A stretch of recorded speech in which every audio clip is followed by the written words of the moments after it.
waxaan rabaa ummadda Soomaaliyeed meel kasta ay joogaan inaan u mahad celiyo sidii ay u dhawaaqeen ay u garab istaageen reer Beledweyne cir iyo dhul Soomaali meel kasta ay joogto way ka qaylisay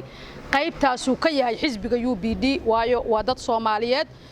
madax Soomaaliyeed qaran Soomaaliyeed annaga dhulkaas ama mas'uul u ah markii la dhaho baarlamaan markii Soomaali la dhahana Soomaaliya u nahay hadaan annaga u kici weynana dad kale oo u kacayo laga sugayo ma jirto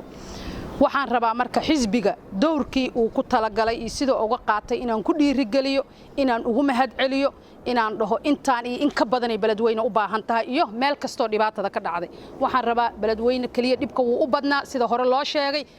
gobolka يعني ugu badnaayay kamid ahayd gobolka Hiiraan magaalada Beledweyne laakiin waxa jiro gobollo kale oo dhibaato ay gaartay sida laga sheegay meel walba ay kamid tahay Bardaale ayagana waxa leenahay Ilaahay ha u dhibdhaamo waxaan rabaa inaan si guud u tacsiyeeyo dhibaatadii ka dhacday magaalada Beledweyne waxaan leeyahay wax kasta oo dhaco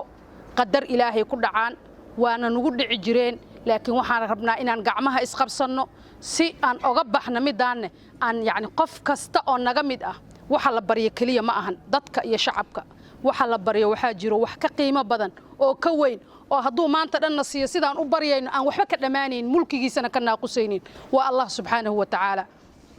rasuulka sallallahu alayhi wasallam wuxuu yiri wa idha ista'anta fasta'in billah wa idha sa'alaka fas'alillah wax kasta oo aan weydiisano biyahaas wuxuu nooga qaadi karaa daqiiqad Ilaahay dhibaatada iyo dadka haysatana wuxuu nooga qaadi karaa in daqiiqad ka yar kun fayakun intuu ka dhahawaay qof kasto Soomaaliyeed oo dhaqaale ku bixiyo ha yaraato ilaa ay ha badnaato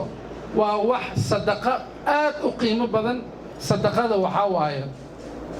wax badan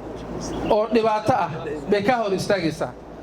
horta waxaan rabaa qof kasto Soomaaliyeed oo wax baxsaday ilaahayna ajra ka siiyo laakiin si gooni ah xisbiga UPD iyo taageerayaashiisa halkaan fadhiyo sadaqadana waxa la yiraahdaa dhibaatooyinka iyo sharta kugu soo socota ayaa Ilaahay kaaga xijaaba marka bal Ilaahay inuu nooga xijaabo xamarna waa joognaaye magaalo mashaqaa way lafteedii oo dibkeedu u sayarayna inaan la faheena ku badbaadsanna sadaqada bixinayno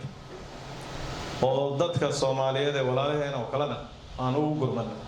marka waxaan leeyahay Ilaahay subhanahu wa ta'ala inuu inoo gargaaro waa inaan u gargaarno waxaan ogahay xisbiga xildhibaanada UPD oo dhan way ka qayb qaateen waxay ugu talagaleen oo dhanna waa u diyaar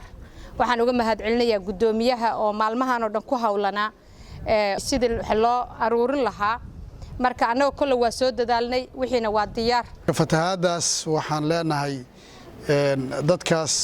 waxay naga mudnaayeen in biyaha laga mooso go'doonka laga bixiyo laga soo daadgureeyo laakiin hadda waxa laga hadlayaa kaliya si raashin iyo wax loo siin lahaa marka meeshii aan u geyn lahayn aan waajibaadkaas oo dhan aan fulin lahayn waxaan tabarta noo run sheegto runtii dadaal badan oo runtii hadda xisbigu hakranayana ma jiro laakiin mar kale dawladda waxaan maaragtay runtii u soo jeedinayaa uguna baaqayaa aniga aan ka tirsanahay dadkaas waxay u baahan yihiin gargaar inta ka badan sanduuqa fatahaada iyo abaaraha la yiraahdo ayay deegaanadaas oo dhan runtii u baahan yihiin iyo sidii xal loogu heli lahaa